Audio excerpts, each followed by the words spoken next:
Welcome back. Today might be the end of my little experiment where I'm playing the adjustable rating bot on chess.com. As per my son's suggestion, I started with level 1, which was rated, 2 or 300, and I worked my way up. A few days ago, I beat the level 9 bot, which was rated 1300, and today I'm going to try the level 10 bot, which is rated 1400. I have pulled it up here. I almost never beat bots rated this high, so if this is anything like the regular bots that are rated around this range, I'm going to have trouble, but I am going to do my best, and hopefully we'll learn something from any of the mistakes that I made. If you're new to my channel, I'm not a titled player like a lot of other chess YouTubers. I don't belong to a chess club. I'm not a chess coach. I'm just a random person trying to get better, and this is a really hard game to get better at, especially when a ton of your opponents are trying to get better too. But I guess that's the case with every competitive endeavor. Your opponents are also training and learning and practicing, and some of them have more time for this than I do. So let's just choose this and go instead of wasting more time. As always, I will let the computer choose the colors. It gave me black like 6 or 7 times in a row, but the last couple times I've gotten white pieces. Let's see what we get this time. Oh, I got the white pieces again. I'm going to play c4, which is the English. It aims to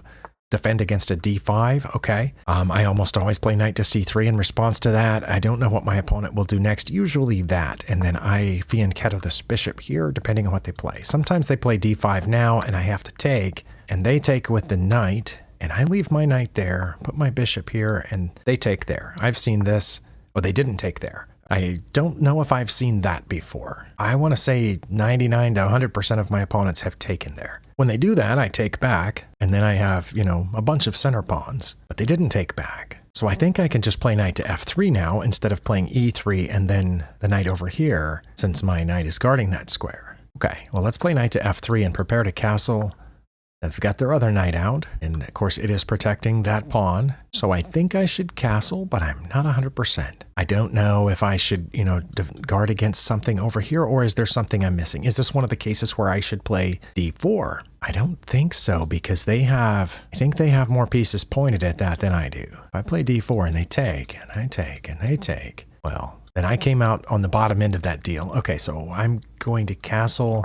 Not worried about that pushing because my knight is still guarding that square. Okay, looks like my opponent is ready to castle as well. One downside of the English opening, at least in my experience, is how late I get these pawns pushed. And I don't know if I should go ahead and play e4 now and then d3. I just have a really bad feeling right now that at the end of the game, when I look at the analysis, the computer's going to say on the last 2 turns I should have played d4. I don't know why, but that's the feeling that I get here. But it looks like I'll lose a pawn at least if I play d4. So I'm going to play e4 and then maybe d3 or why? I don't know what does that do? Sorry. What is the point of that? That happened really fast and surprised me a little bit. Is that a good move? It could just immediately challenge the queen and make it go somewhere. I mean, I guess it could come in here. It could come to c2. And then what would I do? Okay, yeah, that one threw me off. I mean, I assume that the main reason is to keep me from pushing my d-pawn, but there had to have been a better way to do that, right? I'm gonna play queen to e2 because that'll get rid of this little queen problem that we're having, I think. They did take it. Well, I'm gonna take back, and now I can move my d-pawn, which, well, okay. All right, I don't know if that's a mistake or if that's a really good move, but since I don't have anything defending this, I'm not sure. I think maybe I should just put the knight back. Or should I push my d-pawn now? Maybe both. Too bad I cannot, I don't think, do both of those in this turn. I'm going to put the knight back, see if they take. If they take, I'll take back with the knight. Oh, they're going to push another pawn. If I take here, they're going to have a bishop out, which they can probably settle in front of my d-pawn if I don't move it now. And if I don't do something fast over here, they're going to overwhelm me with these pawns. So I'm going to play h4. I don't know if that's good, but I can't let that one come any further. Oh, and they've castled. All right. Well, then I'm going to put this knight in here. I think that's a good idea. This square is kind of tasty, but I don't know yet. I also would like my bishop to be able to get out, so I'm going to play d3 here. It's defending that. It allows my dark squared bishop out. I think this actually would be pretty good here if they took my dark squared bishop and I traded off for it. Let's see, what will they play if I do that? I don't know. They might take it. They might not. We're about to find out. If they take it, I'll obviously take back with the knight, and I have a nice little outpost in front of their king guarding those 2 squares.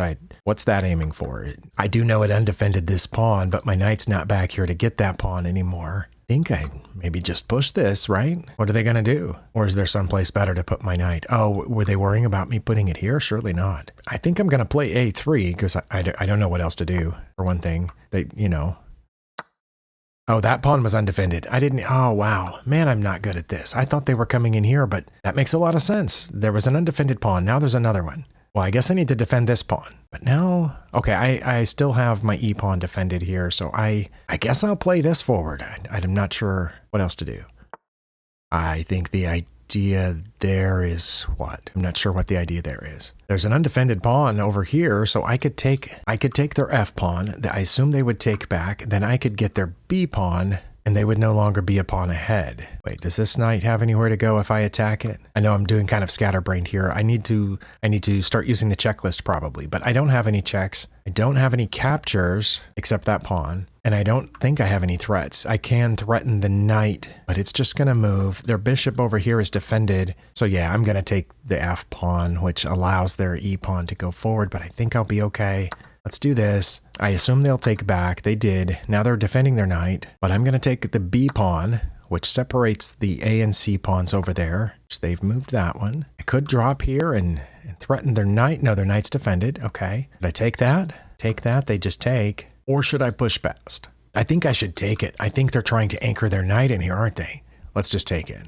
I assume they'll take back with the knight, and then that's going to attack my bishop, so I need to move my bishop somewhere. Let's see, if I put it here, they take it, and then I don't have a bishop left, so I should probably bring it all the way back to where it is, to where it was, I mean. And I could go here. I could take it here to e4, which blocks their e-pawn, but again, they can trade their knight for it, but I have multiple knights that can, take back, but then they're not forced to take here. So I think I want to take it all the way back to right in front of my king.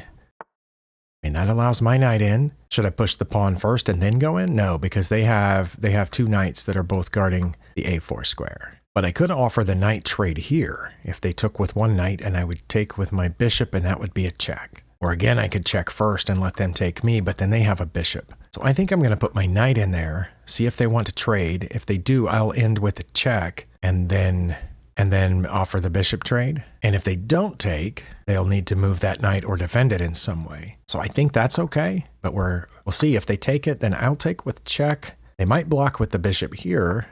They didn't. Okay. I can check there. Okay, that's a question. Should I check on f7? Because that would only leave them two legal moves. 3. They could take with the rook, which is kind of what I would want them to do, so I could take back, and I would have gone up in exchange. But they could just move up one, and then I could come over here where I would have a fork of their rook and their bishop. I think that's all right. Let's try that.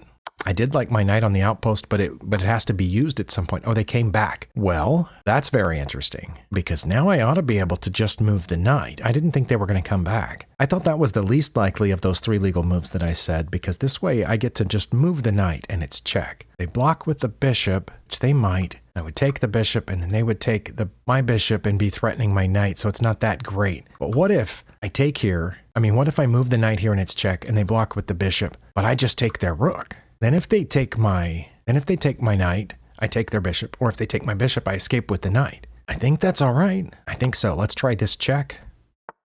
They did block with the bishop. Yeah, see, I think if I trade here, they take, and then I have to run away with the knight. But if I take first, they take back, and I take the bishop, and they take here, then I have 2 rooks for a rook and a knight. If I take here, and they take my bishop, then I get away with the knight, I think. Let's try that. See which one they choose. They chose taking the bishop. Okay, so I'm up in exchange, but I have to get away with the knight. I don't know which way I should go with it. Probably not there, because then they just move the bishop and my knight's trapped. But if I come here to d6, then I have a couple of different ways to get out of here. Okay, let me get out of there with this. Okay, I kind of thought they would do that, but I can continue getting out, or even over here for that matter. I'm not sure which one's better. If I go to f5, then I always am able to drop back to e3, which gets in front of their pawn and it's defended. If I go the other way and they come after it, I can always just move the pawn up to defend it. But I like having it over here a little closer to their king.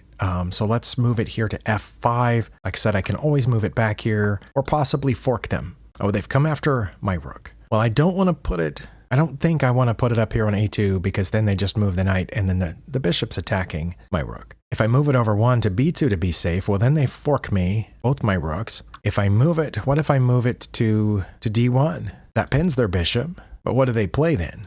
They wouldn't play here, because then I would take their rook with check. They might bring their king. That's what they might do. I hope they don't, because I would like to do a fork here, but I'm not sure. And also my rook is protecting here. I don't think they can attack it safely immediately. Okay, they came for the knight, which just encourages this thing that I was about to do. Okay, so check. They went that way. See, I was worried they would come toward the knight one way or another. So then if I, took the bishop, well, then they could get my knight. But I was just going to take this way if they did that. Now I think I'll just take that with my rook, won't I? That can't be bad. I don't think. I'm up 2 points of material. So if I take this, I'm just up a piece. Okay.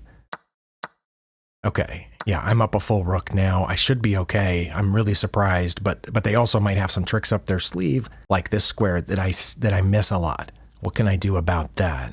I can move my king up, or I could leave the king there because this isn't a fork, but I don't want to go to e1. That's the thing, because then they will definitely win my rook for the knight, but I would still be ahead because I would still have a knight. And I do kind of want to go to e1 to come after that pawn. But I think if I go to e1, they check me, I move my king, they get my rook, and then I have to win with that knight. I don't know, that might be the best plan. Or I can defend f3 by just pushing this pawn once, because then my rook will be defending that square. Let's see. They can still check me here, but then I would just get out of check. Okay, I'm going to do that, and that also keeps their pawn from moving forward, I think. Oh, they're coming after that pawn. Should I move it? I think so. They can't come after it this way, not right now. Let's put the king here to protect both of these pawns.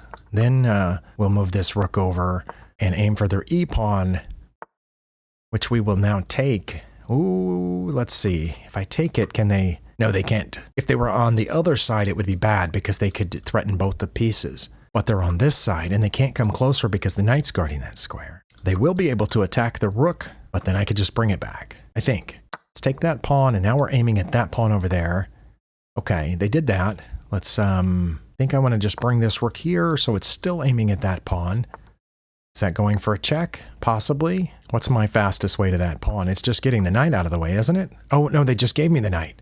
Man, I'm really bad. I need to practice with my knights. They just gave me the knight. I think when they take back, then I would just put the rook behind their pawn, and I would take it. Let's just do that then.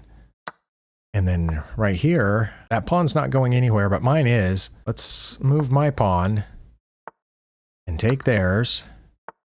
I think we'll be okay over there if I just take the pawns as they come. Actually, you know what? What if I just went here? And that's all they can do.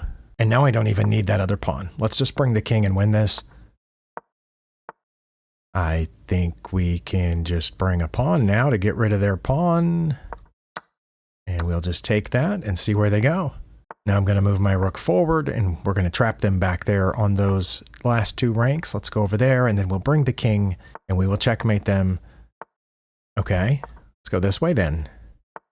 And go down 1, so they have to go to the back rank, and then we will continue bringing our king, like this.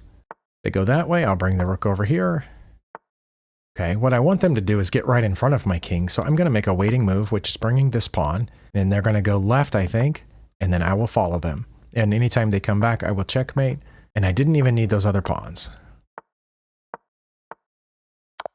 All right, that took 61 moves, so not horrible. I'm pretty happy with that, but I'm not yet good enough at chess to know where the bot messed up that let me have the advantage. Unless it was right there at the end where they gave me the knight, but I think I was already ahead at that point.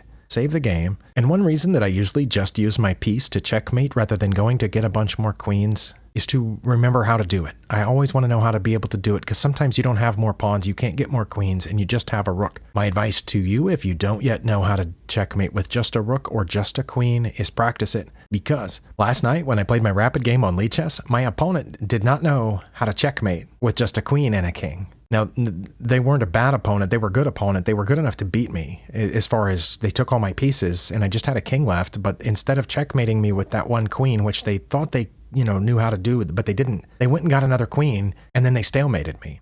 Sorry, I misspoke. They didn't stalemate me, and I was remembering a different game. In last night's rapid game, this is the way it ended. They timed out. This was a 10-minute rapid game with no increment, but they didn't know how to checkmate me with just a queen. Now, I want to point out, when they promoted to a queen, it was move 86, and I was already trapped on just 2 files here. It should have been incredibly simple to win this, but 19 moves later, they still hadn't done it, and we were in that position, and they ran out of time. And that's why I say you want to practice, because here it doesn't show how many minutes they had left at this point. I'm not sure why. I know they didn't have 0 minutes left at this point. Okay, here it shows. They had 48 seconds left when they promoted. That should be plenty of time to checkmate with just a queen. So it's worth practicing if you haven't done it in a while. And that's one reason that I was saying when I do just have a rook or just a queen, even if I have other pawns, I try to leave them back there and I just checkmate this way, just for the practice to make sure I know how.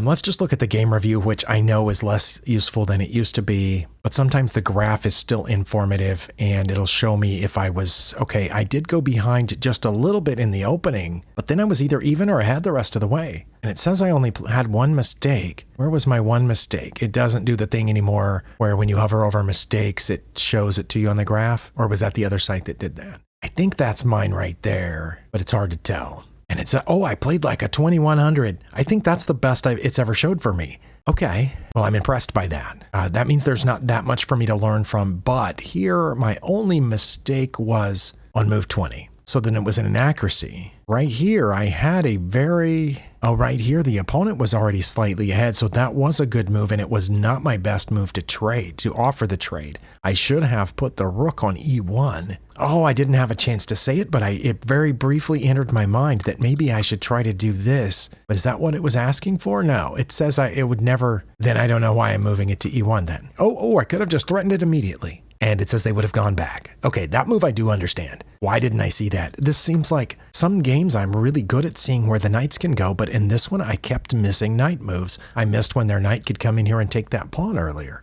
Okay, well that makes a lot of sense. I don't know why that's my third best move. It seems like they would just take it and I would take back and they would get a pawn. Well, that's not good. Okay, I should have played knight to e1 here, because if rook to e1 is not intended to chase the queen out, then I don't know what it's for. So that set us back, and I was at -1, was their best move to take and my best move to take back. Okay, even though it says we're down -1, I felt like it was much more of a threat that their queen was in here than this, where their queen is not in here. The problem here is they should have developed this bishop immediately, at least to e6, if not to g5, or even I'm not sure why, put the other bishop over here on f6. They did none of those. They played this. I had no idea that was a mistake. I thought that was good. I should have played d4. Wow. Well, I didn't guess that. Why would I play d4? It says they would take it. Of course they would. But then I would take their pawn over here. And instead of taking back to develop their bishop, they would just push the other pawn forward to threaten the knight, which I would then have to move to behind that pawn.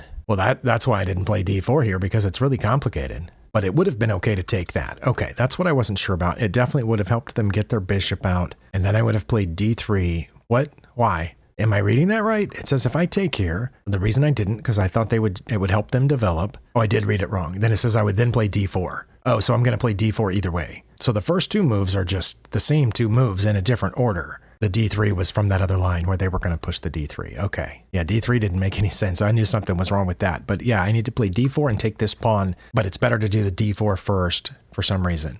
Okay, I don't understand that. This seemed better to me because not only does it protect that pawn, it puts the knight back over there where I wanted it. They should have taken here immediately, and I would have taken back. Well, yes, if they had taken there, I would have taken back, and then they would have castled. Or they should castle first. Or they should go ahead and put this rook over here. Oh, because they thought I was going to take that pawn. Well, I wasn't, apparently. But see, I thought that was good because Stockfish is always telling them to do that at the least opportune moments. And I should have played d3 now. But then they would have played h4, and it says I would have ignored that and put my knight in the middle, and then they would have played h3. But I would have forked them. I don't know if they would have played h3 or not. Also, it's a bot, not a human, so maybe it would have. But I didn't want it to play h3, so I did that. But that turned out to be bad because they can take my e-pawn now. But they castled instead, which they should have done on the previous turn, and I should not have played d3. I should have played knight to d5, and they wouldn't have taken it. Even though they can see that I'm going to get a free pawn, they would not have taken, or b3. Yeah, I messed up when I did that earlier. I played the wrong pawn forward, I think. Later, I mean. But I played d3 now, which I apparently should have done on a different turn. That was one of their better moves, but I guess it wasn't as good as what they should have played. Oh, okay, bishop to g5 was good for me. And we've been right around even this whole time. It was their best move to take and my best move to take back. They should have played f4 here, but instead they went out there and I needed to protect. No, I did not need to protect that pawn for some reason. I needed to give up that pawn, according to the engine. I'm ahead +1 if I just move my bishop over here to threaten that pawn, and then they would get this one, and then I wouldn't take their h-pawn. I would just play b3. Well, I'm telling you right now, if I had seen this and they took that pawn, I would take their pawn. That's a fact. I don't know why in the world I wouldn't take it once I got there, because if I wasted time, they would protect it. But that was bad because they can take this, and I should have just defended the B pawn with the rook, or taken here finally on F5. Okay, so did this put us back to almost even. So the bot had to make another mistake, and finally I took this pawn, and it was the good thing to do. They got their bishop out. And it was good. It was my best move to take that pawn. That was awesome. Okay, I had no idea what to do, but it looked like a free pawn. That was not a great move, but now I need to push past it. Okay, so this brought us back to even again. That was my one mistake. You know what though? I think some of those inaccuracies caused just as much of a shift as that mistake. So I think I probably should have had 2 or 3 mistakes here. Okay, bot's best move. Where did I go ahead? Bishop to g2 was one of my better moves. That was not a great move. Knight to d5 was my best move. Okay, so I wasn't way off here. It was their best move to take it, and my best move to take back. They did this, but I should not have checked with the knight. I should have put the bishop there. I should have just put the bishop on f7, and it says they would have moved their rook over. Okay, I'm below +1 again. Okay, almost back to, 0.5, so that should have been probably a mistake then, not an inaccuracy. And it was a mistake for them to come closer. Okay, that's what I thought. I thought their best move was to come up, but they came over, and the engine can't decide. It keeps flipping back and forth between what I played, which was knight to d6, or knight to h6, which is a double check. Oh, h6 finally fell down. My other is rook f to c1. I could just leave the knight there and move my rook over. But it did eventually decide that this was the best move. It was their best move to block and my best move to take. Okay, I was wondering a little bit about that. And so am I ahead the rest of the game then? I didn't have any more mistakes here, so I'm guessing so. So where I went ahead for the last time was the king move, because I thought it was going to come up one, and then I probably wouldn't have played rook f to e1 at that point. But anyway, okay, so that's where I went ahead, and I think it worked out well. The bot went ahead and made another mistake and another couple of inaccuracies. Now my only question is, did I miss a faster mate that I could have done better? Like here, okay, that was more than an inaccuracy. If we go from +6 to mate in something, yeah, that should have been a mistake or a blunder. So this is good. Rook to b5 was my best move. Okay, I'm watching the little number next to the mate to see if I missed something. Here, it looks like it took me 21 moves to mate, even though I had a mate in 13. How close did it get before I messed up? Oh, it's saying I should have just kept pushing the pawn, probably. Yeah, okay. Yep, I should have just pushed the pawn. But I decided to just bring the king. Wait, why is h5 better than h6? Let's see. Oh, now it says rook to h6 is the best move. That happens a lot, so I didn't play too badly if Stockfish didn't even think that this would get us there, but now it turns out that it's the best move once I played it. And now I should go across to b6, that's where I went. Okay, so I did okay then. But I did not mate in 5, I made it in 11 for some reason, because I should have pushed the pawn, according to Stockfish. But again, the reason that I didn't is because I want to practice just the rook and the king, because one day I won't have pawns. Every now and then I don't have the pawns and I have to mate with the rook, so I always try to practice it. Thank you for spending your time here. Next time I will play the Komodo 11 bot, which is 1500, I think. And once again, not sure if I can beat that one, but I will see you next time.